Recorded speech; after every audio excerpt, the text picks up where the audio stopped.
السلام علیکم ورحمۃ اللہ وبرکاتہ نحمده ونصلی علی رسولہ الکریم اما بعد۔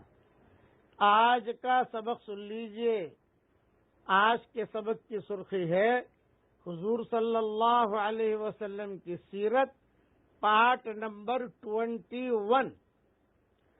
اب آپ صلی اللہ علیہ وسلم کی عمر تقریباً 12 سال ہوئی، اور آپ صلی اللہ علیہ وسلم عبد المطلب کے انتقال کے بعد، جبکہ آپ کی 8 سال کی عمر تھی، یہ عبد المطلب کے انتقال کے بعد ابو طالب کی کفالت میں آئے۔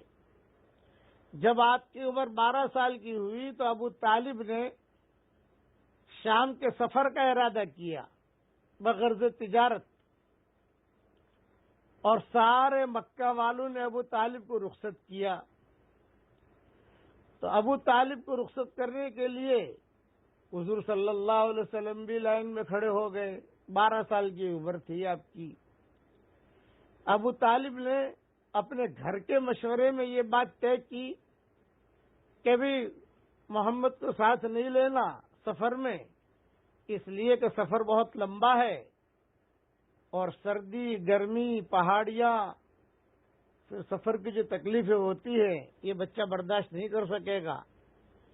تو آپ کا نہ لے جانے کا فیصلہ ہوا گھر میں، لیکن کتابوں میں لکھا ہے کہ جب حضور صلی اللہ علیہ وسلم سے وداعی ملاقات کرنے لگے ابو طالب، تو حضور صلی اللہ علیہ وسلم رو دیے۔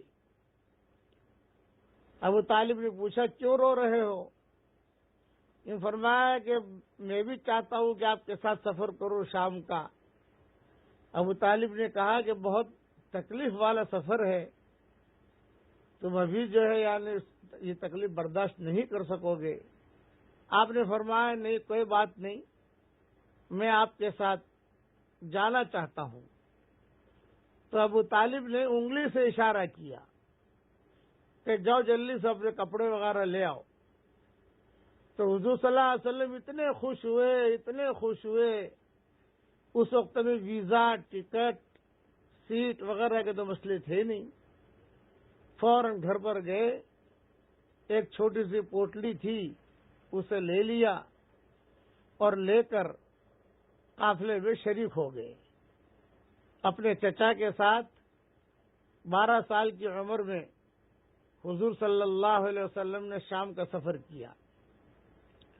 جب آپ شام کے سفر پر جا رہے تھے ابو طالب کے ساتھ، تو کبھی کبھی پہاڑیوں سے اور درختوں سے رستے میں چلتے چلتے یہ آواز آتی تھی، السلام علیکم یا رسول اللہ۔ یہ بات تاریخ کے کتابوں میں لکھا ہے۔ تو لوگ سنتے تھے کہ بھی آواز کہاں سے آ رہی ہے، اس لیے کہ ابھی تو 12 سال کی عمر ہے، نبوت تو ملی نہیں ہے، اور دوسرا یہ کہ بھی آواز کہاں سے آتی ہے۔ قافلے والے جو قافلے میں تھے وہ سارے کے سارے سنتے تھے۔ اللہ اللہ کر کے شام پہنچے۔ جب شام پہنچے تو وہاں ایک بہت بڑا راہب رہتا تھا۔ راہب کا ایک مقام ہوتا تھا، اور وہ ہمیشہ اپنا جو گرجا گھر ہوتا تھا اس کے اوپر ایک کمرہ بنا رہتا تھا، وہ وہیں رہتا تھا، نیچے اترتا نہیں تھا۔ راہب نیچے اترے، اس کا مطلب یہ کہ کوئی بہت بڑی چیز وجود میں آئی ہے جس کی وجہ سے وہ نیچے اترا ہے۔ تو راہب بھی اوپر بیٹھے بیٹھے دیکھا کہ کوئی عجیب شخصیت آ رہی ہے۔ وہ راہب فوراً نیچے اتر آیا، اور راہب نے یہ بھی دیکھا کہ جہاں جہاں سے یہ لڑکا گزر رہا ہے وہاں پر بادل جو ہے وہ سایہ کر رہے ہیں، درخت جو ہے وہ جھک رہے ہیں، بڑی بڑی چٹانیں جھک رہی ہے۔ یہ راہب نے دیکھا۔ آپ کی عمر 12 سال کی تھی، اور جب راہب نے منظر دیکھا تو راہب نے اچھے کپڑے پہن کر، خوشبو لگا کر راہب زمین پر آ گیا۔ جب زمین پر آ گیا تو پورے شام والے کہہ دے لے کے تو کوئی بہت بڑا معاملہ ہوا ہے جو راہب زمین پر آیا ہے. اور یہ قافلہ بھی پہنچا. راہب نے سب کو ٹھہرایا. بقیہ تفصیل انشاءاللہ کل پوری کروں گا. پڑھ لیجئے میرے ساتھ. لا الہ الا اللہ الحلیم الکریم سبحان اللہ رب العرش العظیم